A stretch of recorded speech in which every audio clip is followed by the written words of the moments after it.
Shall friends?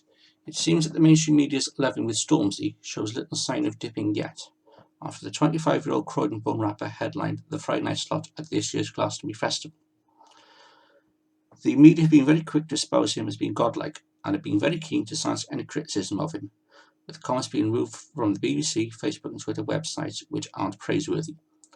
White music is cancelled, get over it, said at Claire Marshall on Twitter, shortly before she uploaded photos of the performance of one of the blackest bands ever, The Killers, sarcasm much, and calling them legends. Points for originality on that one, friends. The virtue signalling and attention whoring is obviously strong with that one. Yet there is a backlash, or should that be a blacklash, against Stormzy from a number of black social media users who are angry that he sold out a predominantly white festival in one of the whitest parts of the United Kingdom, and he has betrayed his kin as a result. One such commentator is Leon Oluskan, who in his BuzzFeed article made some quite cutting comments that, quote, Stormzy is making the classic Black Lives Matter blunder of getting to bed with the wrong white people. He entertained the very people we should despise, as these white elites are the problem. They are the ones with the hands on the levers of power, and the very people who keep black people poor. These white kids pretended to care. The hypocrisy was rotten. Tell me, what does a white boy named Henry from Ascot really know about drug, gun and knife crime in London? Sorry, nice as the white boy is, he's always going to be closed and just won't get it. Talk with a white kid from a poor area, and she will understand more about economic hardships and what you are trying to say. There's more room for back and forth discussion for them, and room for growth, development and balance. Personally, I find the Stormzy hype amusing, and I don't think it will last too long. In this age where you get 15 minutes of fame rather than 15 years as most of the classic bands and singers get, and more if you're the Rolling Stones or Barry Gibb, etc.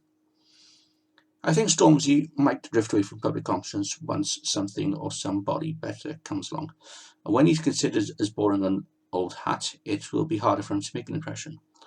Even classic bands like Queen and Status Quo drifted away from public consciousness in the early 1980s as newer, bolder and brighter bands like Duran Duran, Spandau Ballet, The Police and Iron Maiden were thrust into the public spotlight, and then they took over the mantle. Now, whether Stormzy is any good, or if he deserved his headline slot, is going to be open to discussion and debate, just as much as should the Killers and the Cure have headlined this year's festival. I've seen both within the past 2 years, and whilst both shows were pretty decent, I wouldn't have had either as headliners.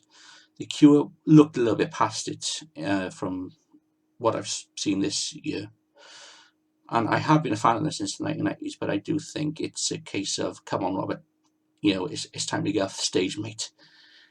Some people reckon the Stormzy could even eclipse Eminem. That's something I don't think will happen, as Eminem's output was always pretty high in his heyday. Stormzy's only released one album. Eminem was quite frantic with the material he released. Stormzy also appears to be marketed solely towards the black community. Maybe also the wannabe black youngsters of the home counties as well, who are white as Casper. Yeah, we was popping in Egham and Windsor boy. Give it up for the Isha Massive. We white and nerdy. Sorry, cringe and cultural appropriation much. Oh dear, their lack of wokeness really stands out more than a stab-proof vest made by a boring white old fart from Bristol. I guess they will actually never practice what they preach, so hashtag fake liars and frauds, the lot of them. Ask these people if they listen to bands like the OBGMs, Generals of Monrovia and Project Black Pantera, put your teeth in chaos, and you'll be met with, huh? What? Does not compute? 404 error, I think we should protest. These so-called enlightened white morons are actually holding equality and diversity back, more so than any angry gammon head. Oh, give me gammon over squonk meat any day, please. Stormzy has had a swift rise to fame, but it will be interesting to see just how long it takes for the mainstream media to turn against him. The media built up likes of David Beckham and Wayne Rooney, and it wasn't that long before they absolutely kicked them. There are already some hashtag MeToo rumours emanating about him. I won't go into that too much, as they are just rumours, so pinch of salt. And another rumour that's was particularly prevalent last night, although it seems to have died down now, is that a friend of his was involved in the stabbing of a pregnant woman in Thornton Heath. I think I'll be boring and stick with UB40, Tower of Power and Billy Ocean for my black music. Oh, and by the way, mentioning Boris Johnson as the devil incarnate, I'm going to leave a link in the description below. Tune into about 7 minutes in, and you'll see what Boris Johnson really thinks of poor, disenfranchised, sometimes black young people.